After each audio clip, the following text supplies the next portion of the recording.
Уже осенью этого года все работы, согласно подписанного контракта, должны быть завершены. На сегодняшний день готовность объекта составляет 80%.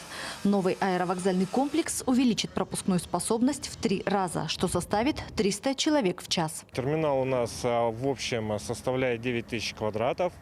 Там будет находиться, значит, зона регистрации людей, это первый этаж. Также там будут линейный отдел внутренних дел, да, то есть линейное управление полиции, а также медицинский комплекс, это учреждение именно по аэропорту. А также зона длительного ожидания, стерильная зона для бизнеса, стерильная зона общая, бизнес-зал будет находиться, также на втором этаже это уже. На втором этаже также будут находиться административно-бытовые здания, то есть это под администрацию аэропорта самого. И на первом также будет находиться зал привилегированных пассажиров. Уже выполнены работы по устройству основания и искусственных покрытий взлетно-посадочной полосы, рулежной дорожки, водосточной дренажной сети и светосигнальной системы.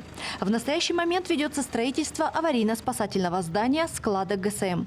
Сейчас аэропорт работает в обычном режиме, но в будущем новые возможности и растущий пассажиропоток привлекут на это воздушное направление новых авиаперевозчиков. На сегодняшний день на летний период сформировано расписание полетов. Авиакомпания «Якутия» будет выполнять рейсы на Москву 3 раза в неделю. Это первый, третий, шестой день недели. И авиакомпания «Сибирь» дополнительно, значит, новые рейсы ввели. Это Домодедово, значит, Москва. Прямые рейсы по первым, по четвертым дням недели. Транспортная доступность – одно из основных направлений улучшения качества жизни людей. А также это положительная динамика наращивания производственных мощностей промышленных компаний, жизненно важных для развития экономики региона.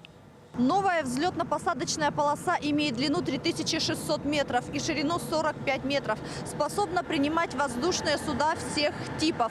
Аэропорт Нерюнгри, он же Чульман, является самым южным авиаузлом Якутии. А в зимний период времени также является запасным аэродромом для аэропорта Якутска. Ирина Жданова, Вадим Барашков, Нерюнгри.